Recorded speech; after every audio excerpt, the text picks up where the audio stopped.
गणान्वा गणपतिगुं हवामहे कविं कवीनामुपमश्रवस्तमं ज्येष्ठराजं ब्रह्मणां ब्रह्मणस्पत आनशृण्वन्नोतिभिः सीदसादनं श्रीमहागणाधिपतये नमः। सदाशिवसमारम्भां शङ्कराचार्यमध्यमाम् अस्मदाचार्यपर्यन्तां वन्दे गुरुपरम्पराम्। आत्मस्वरूप बंधुगण. The topic also, I was wondering what topic I will talk about, but then Sri Shuddhatma settled that for me, saying that topic is already selected, and the topic is Kshama. Therefore, you will be hearing some of the thoughts that were lingering in this head. I will try to share a few thoughts with you about Kshama.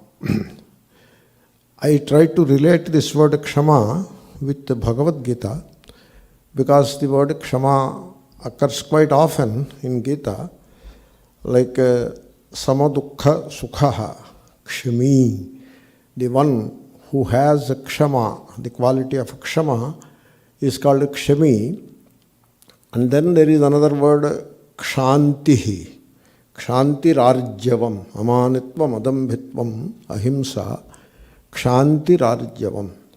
The words kshama and kshantihi, for the one who doesn't know much Sanskrit, may look different, but they are the same. The dhatu is same, the suffix a and the suffix ti have the same meaning, and therefore they are paryaya, they are synonyms. Therefore, kshama, kshantihi, they mean one and the same. And then there is another word in Gita itself with the same meaning, that is titiksha. So, tam titikshasva bharata. There is a verse like that, matra sparshastu kaunteya, etc. It is called titiksha yoga. It's a yoga by itself, titiksha. Now, these are the three words with the same meaning. They are synonyms, at least partially. So the meaning of the word kshama is forbearance, to endure, endurance, to put up with. That is one meaning. Under the same meaning, the words kshantihi and titiksha also have. So, when we are looking at this quality called kshama, there are two aspects to that kshama. The endurance or the forbearance, the two aspects. One is the physical endurance. You see, the body, it goes through different stages, and then as it grows, there is a lot of enjoyment that we derive from the body. And for all that enjoyment we have derived as the body is growing, during the youth and the middle age, we have to pay the price when the body starts declining. And therefore, the pain of the body, different parts of the body declining, they generate a lot of physical pain. And the science is at its wit's end to handle this pain. There is a lot of research going on, even today, to address this issue of physical pain. And what is the way to address this physical pain? This is an important topic that people have to pay attention to. So, there are any number of pain medications, and these pain medications, they are very helpful, and without the pain medications, life would have been extremely difficult. These medications are arrived at after a tremendous amount of research by examining countless molecules for their biological properties, and then picking up one molecule out of 10,000 molecules. That molecule is tested in multiple phases, starting from animals to humans, healthy volunteers, and then the really sick people. Like that, you arrive at a molecule. By the time it comes to prescription level, It must have gone through some 10 to 12 years of very deep research. And this is how science has given wonderful, wonderful molecules to address these issues of pain. So some of you are aware of these molecules like ibuprofen, which is very classical, and then much better molecules have come nowadays. And so this is how we address the issue of pain using the science and technology. But then, can we overcome the issue of physical pain entirely based on medications? Can we? So the answer is no. There is a reason for it. What you call physical pain is partly psychological also, because the physical and psychological dimensions cannot be separated. What is physical is psychological, and what is psychological is physical.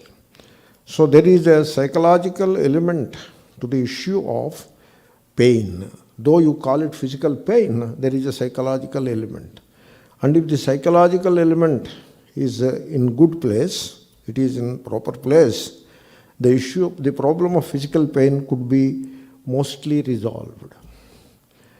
In addition to, therefore, not entirely depending upon the medicines provided by the science and technology, you should also find an inner mechanism, an inner strength to deal with the physical pain.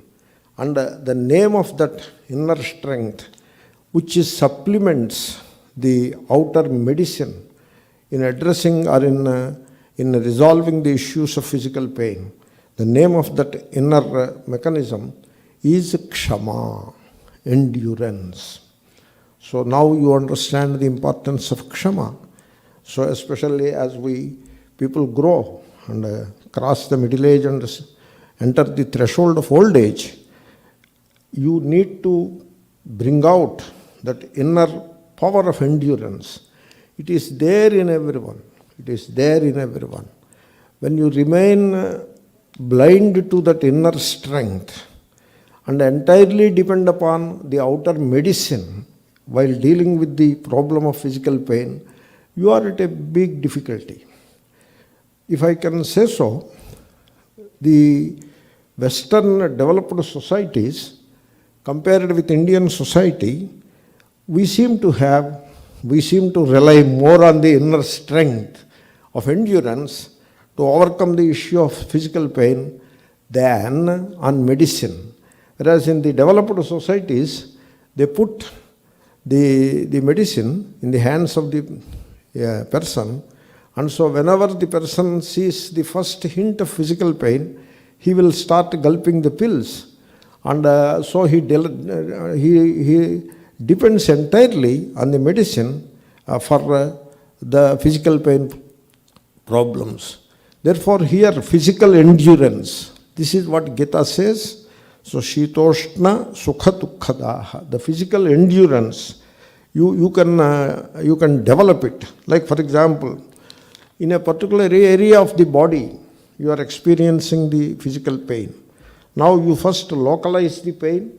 Suppose you have the pain in the head or in the top of the backbone, middle of the backbone or lower backbone or the kneecap or the thigh muscle, wherever, or even the tummy, wherever there is physical pain. So first, initially it appears as if the entire body is paining, but if you start putting attention, you have to look inward. So instead of constantly looking outward for solutions, so from the Bahirmukha, you have to turn inward, you have to become Antarmukha, and then observe the body. So the paining body, you observe it, and then the pain gets localized. When you don't observe it, start crying, oh pain, pain, pain, then you are depending upon the outer thing for the resolution of the pain. You are at the mercy of the elements, you are at the mercy of the medicines, etc. And so you are in a certain amount of difficulty. On the other hand, even while pain is there, you remember Gita, invoke the power of endurance, look within and watch the body as a witness. you watch the body. And as you watch the body, the pain gets localized. And then watch the pain. Watch the pain. Watching the pain is same as watching the organ which is giving the pain. It is same. As you start watching the pain with some attention, you have to cultivate it. That is called kshama. And so, as you have that kshama, the endurance, the quality of the pain starts changing. Means it will not be continuous anymore. It will be kind of on and off.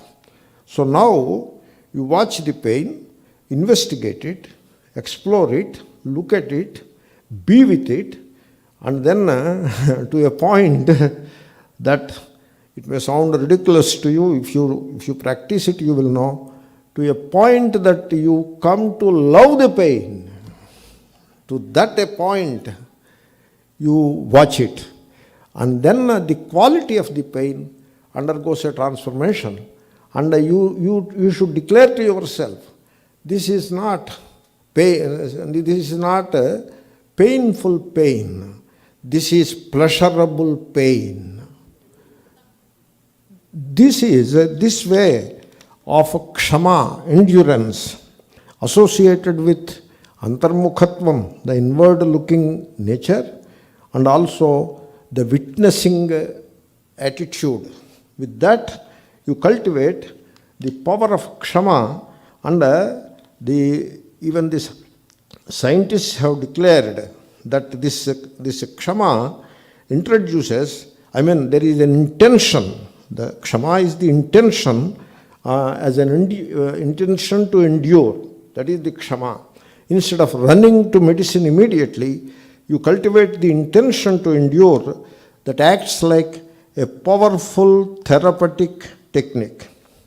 So you can practice kshama and convert it into a powerful therapeutic technique.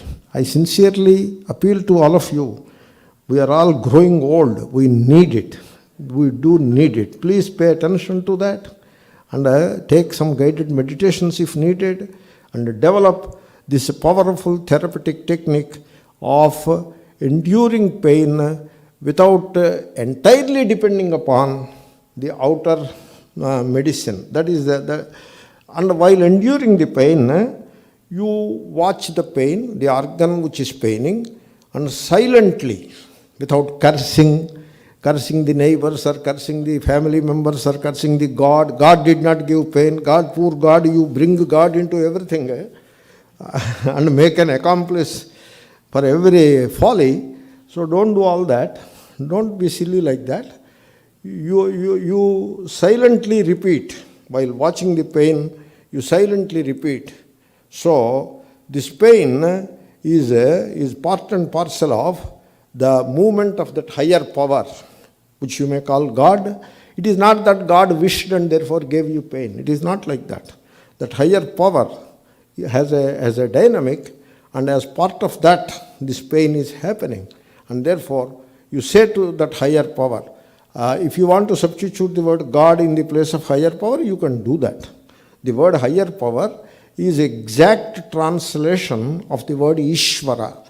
Therefore, you can say, O Ishvara, so you can say, thy will be done. So this pain is your will. So thy will be done. And so please give me strength to endure. So you repeat this statement while watching the pain, thy will be done, like a mantra. And then, so the body mind, they do not belong to me. You should stop saying my body. My body is an un-Vedantic expression. You should stop saying. People think that Vedanta is Brahma and all that. That is okay. You can come to that. There is no hurry, I suppose. First things first. Stop saying my body. Stop worshipping the body for God's sake. And then learn the technique of endurance, the kshama, and then also understand the body-mind belong to the nature. Body-mind belongs to the entire nature. It doesn't belong to me. It is not me. It is not mine. So this is how you have to learn to address the physical pain. Then I will come to psychological pain. You see, why psychological pain is there with people? People, they say they are studying Vedanta for 10 years, 20 years, 30 years, 40 years, and they also claim that we know Swamiji, big Swami, that Swami, this Swami, we know for 2 decades, 3 decades, but still suffering so much of psychological pain and emotionalism and all that. What is that? There must be some contradiction in that, I suppose. So you should address that contradiction. There is psychological pain always only because of some resistance or resentment to what is. What is already is. It is a done deal, and you cannot put the clock back. You cannot undo what is already done, and therefore what is, you should stop resenting and resisting. I give you an example. I hope you appreciate the example. Suppose I want to go to the lunch hall. So how do I go? I go in a path which has an opening called door. I go through the door.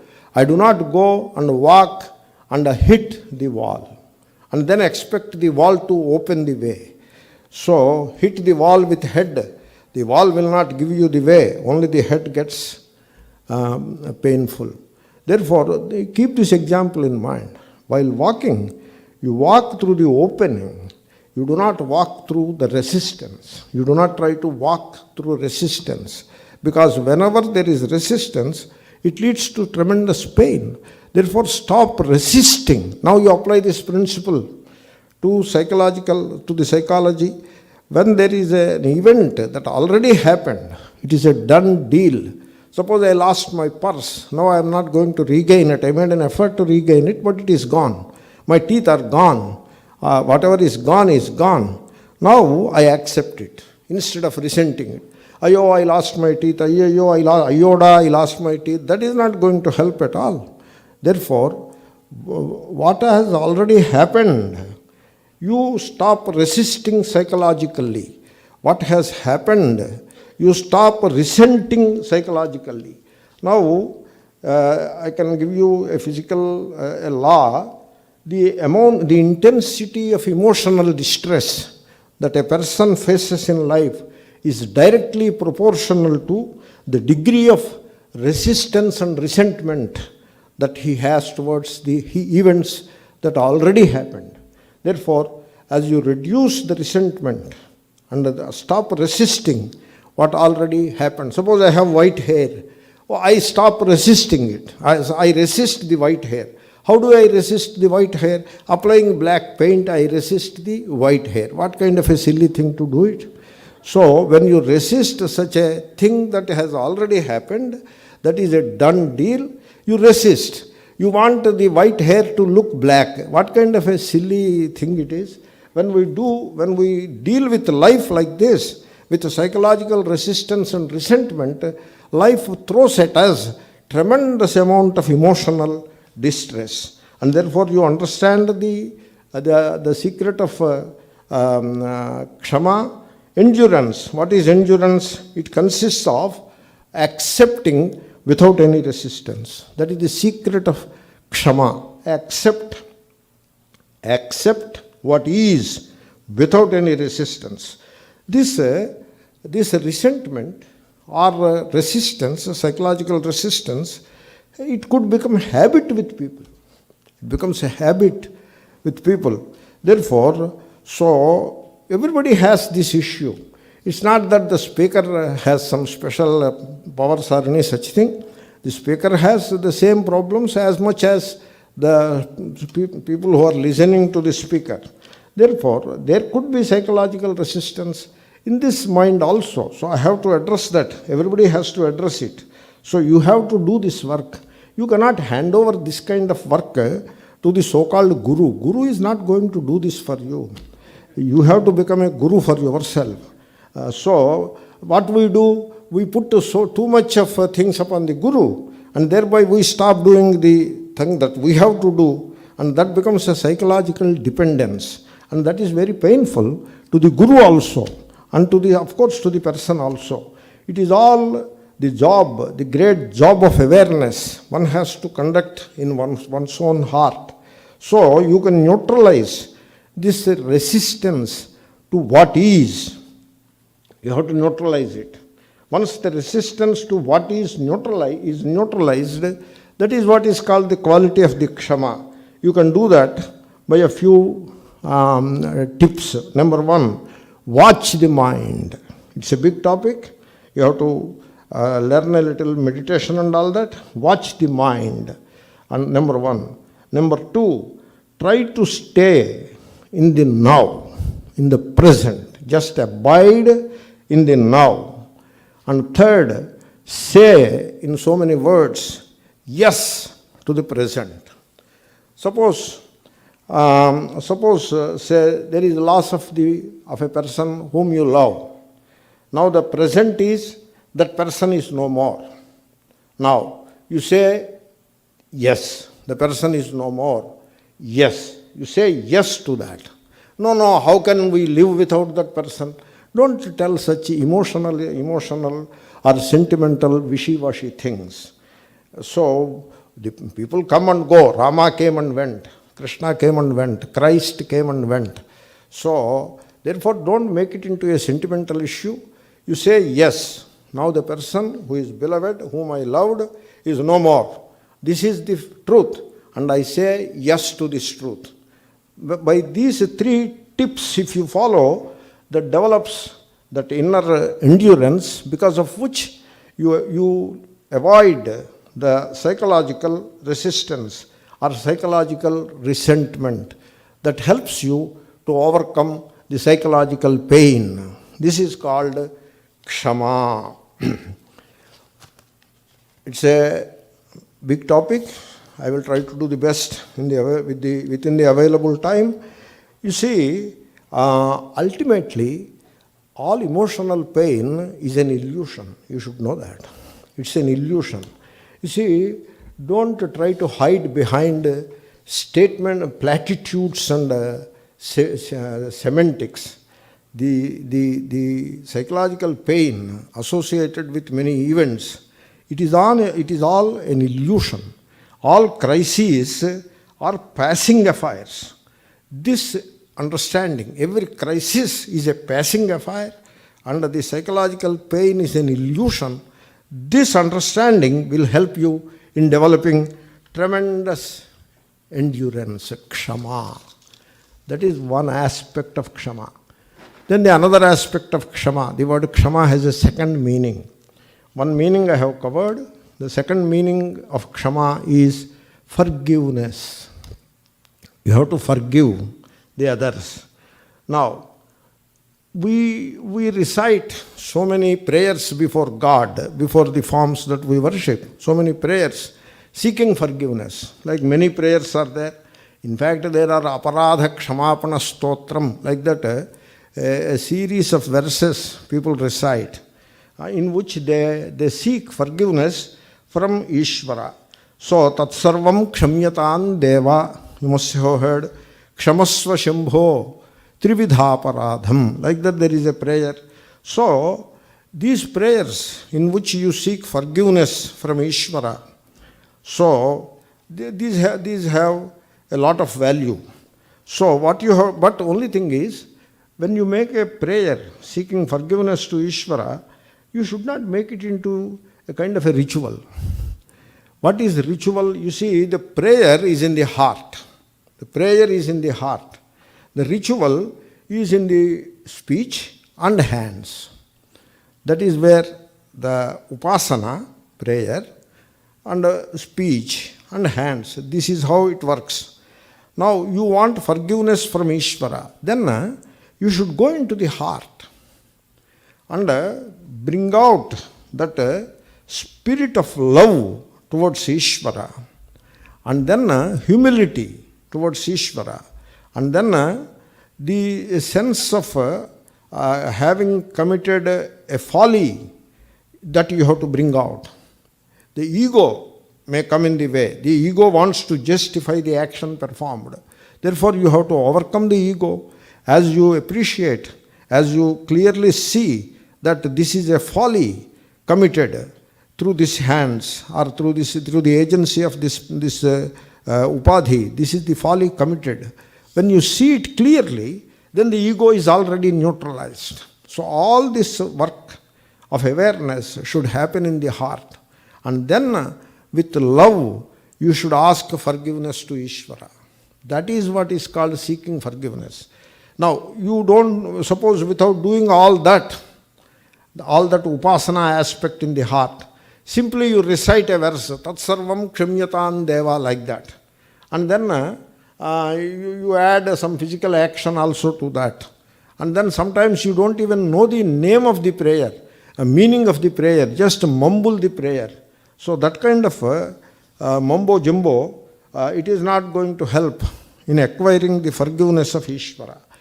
Really, if you seek forgiveness of Ishvara, you have to, I would suggest, let us remember a biblical statement which says, "O God, forgive me my follies, even as I forgive others their follies." This is how it will work, Kshama.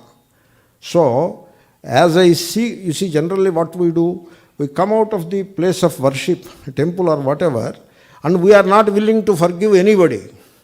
Our adversaries we are not ready to forgive. And when we step into the temple, we want God to forgive us all our follies. Why this kind of a contradiction we should not have? When you step out of the temple and there are adversaries and our enemies are not there, only adversaries you have to say. Sometimes you may consider them as enemies also. Suppose you come across them, you should be ready to forgive them. I am ready to forgive this adversary. I am ready to forgive this abusing person. Oh God, forgive my follies. If that is the way you seek forgiveness, it will work wonderfully. So now, the word Kshama, I have explained as endurance of physical pain, endurance of psychological pain, and the spirit of forgiveness. Three things are included in the word Kshama. If I have to give a few examples, endurance of physical pain, I observed that Pujya Swamiji himself is an example for that. He endured physical pain in a very tremendous way. Probably nobody could endure to that extent. That is how I felt when I observed. And then one more illustration I will give you that includes all the three aspects of Kshama by giving an anecdote. Just bear with me. I will try to finish within the fixed time. In 1200, approximately 1200 CE, the Christian era, or AD they call, the coastal Andhra Pradesh was ruled by a great king called Rajaraja Narendra, with a town called Rajamandri as the capital. Some of you must be knowing these names of the place and the king. Anyway, it's a historic thing. This king is a great king, and the great poet Nannaya Bhattaraka, who has translated Mahabharata partly into Telugu, was the court poet of Rajaraja Narendra. The king had a son by name Sarangadhara. The Sarangadhara was in his 20s, very agile, active, strong, and expert in martial arts, in horse riding, sword fighting of those days, And he was loved by all the subjects of that kingdom. And of course, he was very much beloved son of the great king Rajaraja Narendra. It so happened, the fate works its own ways. There was a neighboring kingdom called Rangasima. And the king of Rangasima had an ongoing feud with Rajaraja Narendra. It is coming from generation to... Thank you. So you want me to speak for some more time? Okay. So the Rangasima king was having a feud with Rajaraja Narendra. The feud was coming, Sampradaya, it is traditionally coming, from earlier generation also had a feud, and it has come to, they have inherited this feud. So the Rangasima king wanted to settle this feud, and so that the two kingdoms, neighboring kingdoms, could live in peace. Something like India and Pakistan deciding to live in peace, So something like that. So in those days, what is the way to do it? The way is marriage, This is the political marriages. So the Rangasima princess, her name is Chitrangi, was offered in marriage to Rajaraja Narendra. And he accepted it. He should not have accepted, because he is already crossed middle age and he is entered into his almost at the threshold of old age, and this Chitrangi is in 20s, and so he should not have married her. But it's a political marriage. So it was conducted. Rajaraja Narendra went to some Simhachalam temple, etc., to visit God, and there the thing is proposed, and he nodded his head without much consultation or without much thinking. The ceremony happened, and he returned with the newly wed bride, Chitrangi. And then he has allotted a big palace to her in Rajamandri. Even today it is there. The ruins of the palace, Chitrangi Mahal it is called, they are there. And so she will live in that palace. Adjoining the palace, not very far from the palace, there is this gym where Sarangadhara used to practice horse riding, sword fighting, and other martial arts, etc.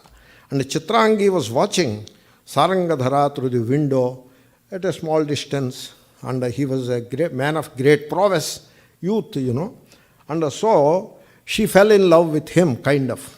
Love or lust, whatever name you give to it. They say love. You may understand it as lust also. If some love is there, it's a blessing. But she is not supposed to fall in love with him, because he is the son of her husband. There is incest associated with it. But still, age is like that, hormones are like that. And therefore, she sent a word to him to visit her.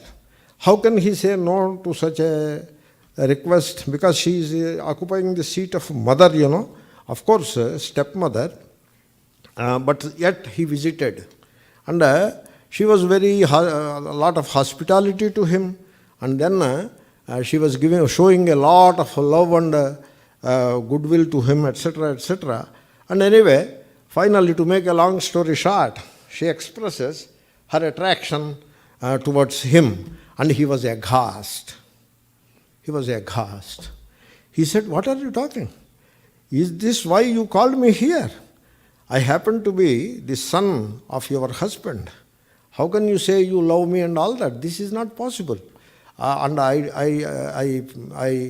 vehemently, unequivocally dismiss your request. Please don't pursue it anymore. She was very pursuing. She was very, trying to hold on, very persevering. And he has harshly dismissed her. And then he went his way. But the fate is like that. He forgot in his agitated state of mind, his sword he kept on the table or a teapot where she has offered him some sharbat, this and that. The sword he forgot. And the upper cloth also he forgot. And in a hurry, he went away, feeling very bad about this kind of an incestual proposition. And then, so he forgot about it. He did not want to make a scandal out of it. And he had that tremendous psychological kshama in him. And he has already forgiven her. And so, then what happened?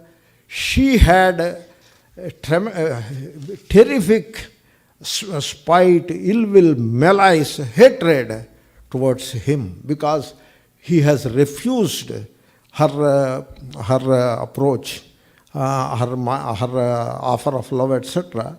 He has refused, and she was hurt, and therefore she has a tremendous hatred towards Sarangadhara.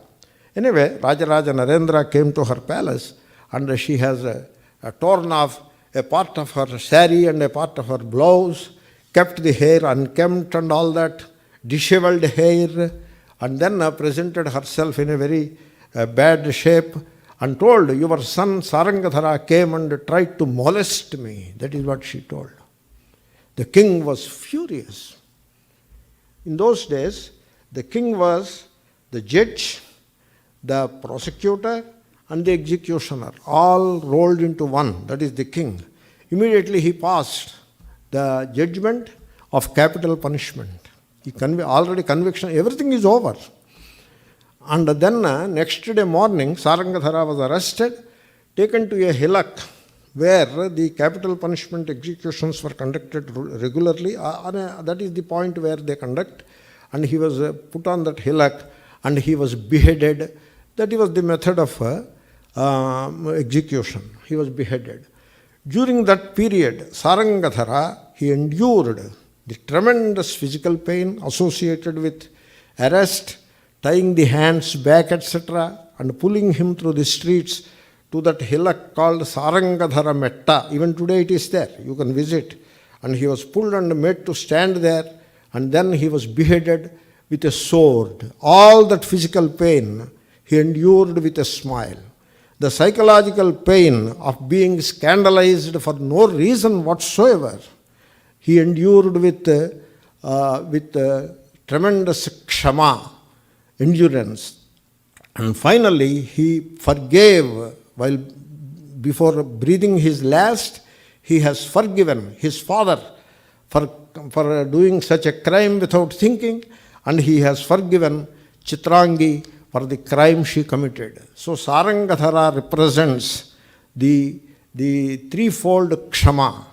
And having explained kshama in some detail, I think that Sarangadhara, in the history of in Indian society, he represents all the three aspects of this kshama, and we should take the spirit of Sarangadhara in our hearts and keep the spirit of endurance, physical, psychological, and also the spirit of forgiveness in our lives. Now, that is the topic of kshama. There is something more can be told, but keeping the time aspect in mind, a few years back, when I attended this anniversary ceremony, Pujya Swamiji made an appeal, gave an appeal to people to give up red meat. So now the topic is changed. Last topic, I will finish this topic and conclude my speech. Give up red meat. That was the appeal given by Pujya Swamiji from such anniversary ceremony dais. Now I was wondering in those days, red meat? Who takes red meat in this audience? And what appeal it is? Giving up red meat? Probably he should have given the appeal that give up overeating. Probably that could have been a better appeal. But then he gave that appeal. Then he justified that appeal in an article. I don't remember in where he has written that article, maybe New York Times, I was wondering. An op-ed article probably. He justified the appeal because red meat, consumption of red meat directly contributes to the degeneration of the environment. And therefore, he was so conscious about the environment, and we should not do anything that affects the environment adversely. So that's why he gave the appeal to give up red meat. Now, when I was asked to speak as the main speaker of this anniversary ceremony, I was giving a thought, and therefore I took a cue from that appeal, and now the speaker is trying to make an appeal to you. Now the idea is, I am not trying to preach anything to you, nor I am trying to teach anything to you. I am only making an appeal. The appeal applies not only to the visitors, it applies to the ashram people as much, and more than the visitors and the ashram people, it applies to the speaker himself. That is the appeal. The appeal is, give up the use of single-use plastic. That is the appeal. Now, don't get disturbed already. There is a way of identifying with the problem, and there is a way of identifying with the solution. I request you identify with the solution. Don't identify with the problem. Oh, without water bottle, how can we have lunch, etc. Don't start identifying with the problem like that. Start identifying with the solution. please have some kshama in you, endurance, and stop using single-use plastic. And when I make an appeal, you should not put a hole in your pocket. I mean, you should not add to your expenses. That kind of an appeal is not correct. Therefore, I don't want you to spend money on alternates to plastic and all that. Without spending extra money and on all these things, without suffering, without causing any difficulty for yourself, have some endurance and simply avoid the use of single-use plastic. And it requires some endurance, some kshama, and you cultivate it and you practice it. When I was saying this, can I make such an appeal? I was wondering with a friend of mine, with a friend or two, already they took the initiative and I was so gratified that these wonderful people, the moment I said casually, they already took it to their heart and started implementing it. Therefore, please keep that in mind. Now, finally, give me another 3-4 minutes. Finally, you see, we are students of Vedanta. I am saying this based on a premise. And if you say the premise is wrong, I withdraw what I am about to say. But if you say the premise is right, then you should think about it. The premise is we are all students of Vedanta. That is the premise. Am I right in that premise? Or is there any problem with that premise? I hope there is no problem with that premise. I am not saying, I am not excluding myself. Including myself, we are all the students of Vedanta. The vision of the rishis, we say rishi many times. What is the vision of the rishis? Non-violence, ahimsa is the vision of the rishis. Non-violence towards what? Towards all life forms. And what is all life forms? What is all life forms? If you go through Prasthanatraya Bhashyas of Shankara Bhagavad Pada, there is an expression which comes more than 24 times. You may count it also. You may Google and count it. The expression is Abrahmastamba Paryantam. That is the life. This is the vision of Rishi. What is life? Starting with the Hiranyagarbha, the first Jiva. Jiva Pranadharane, that is the word Jiva. Jiva means life. Jiva is not Sachidananda Atma and all that. Jiva is life. Therefore, the first life form is Hiranyagarbha, the first Jiva, the creator. And the last life form is Stamba, not Stambha, Stamba, which is a clump of grass. This is the vision of rishis. Beginning from Hiranyagarbha to a clump of grass, including a clump of grass, all of that is life. And you have to be non-violent towards life. Then you may ask a question, how to live? How to live? By this kind of non-violence, you cannot eat any food. No. What is food? Oshadhi, bhyonnam. Food is from Oshadhi. What is Oshadhi? Oshadhayaha phalapakantaha. That is the definition. Ityamaraha. So, a plant which produces the fruit or grain is also a fruit, a small fruit. Phala, grain or cereal or pulse or whatever, it produces the fruit. And once the fruit becomes ripe, the plant dies. That kind of a plant is called Oshadhi. And so you derive your food from Oshadhi. That's why when we harvest rice, the plant is already dead. When we harvest wheat, the plant is dried up already. And when we harvest onions, aloo, potato, and even garlic, and many other things that we harvest, these peanuts, all these things that we harvest, when we are harvesting, the plant is already dead. Even a banyan fruit we get, plantain, the plant is gone. The plant has no more life left in it. Only eat such things. But then, the point I am making is, I am not trying to change your menu and all that. I am trying to sensitize ourselves. We have to sensitize ourselves towards the vision of the rishis. If we talk so much about rishi, suppose we have to cut the vegetables. Now what about that? That is himsa. Of course it is himsa. And it is counted as one of the inevitable sins.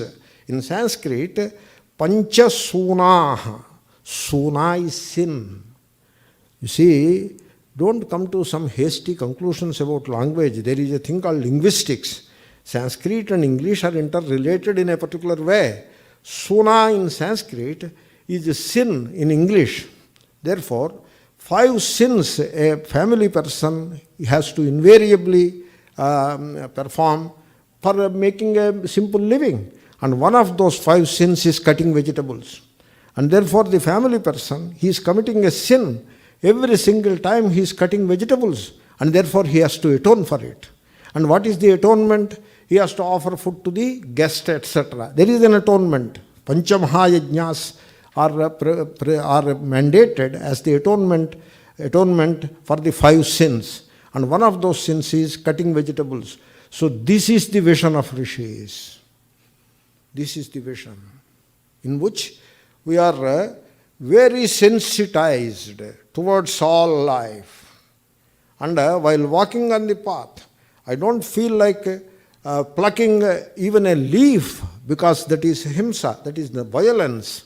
And therefore, as students of Vedanta, we have to sensitize ourselves to this non-violence, the vision of rishis. And so with that kind of a sensitiveness, is called bhakti. That is bhakti. That is what I am speaking is a true religion. I am not talking about the religion of the masses. I am talking of the true religion in which the bhakti consists of tremendous sensitization of one's own heart towards all life forms, including a clump of grass. The day we sensitize ourselves to that level, that day we can call ourselves Vedantins. Till then, only platitudes and semantics that Brahma is the Jagat Karanam, Atma is Brahma, Jagat is Mithya, this kind of semantics, very hoary, great statements, they come from the lips, they don't come from the heart. They come from brain cells because there are all so many concepts. So we have to move away from conceptual knowledge into the tremendous sensitization in our heart. Then we can call truly ourselves Vedantins. So I appeal to all of you, let us sensitize ourselves towards all life. Harihi Om Tat Sat, Shri Krishna Arpadamastu.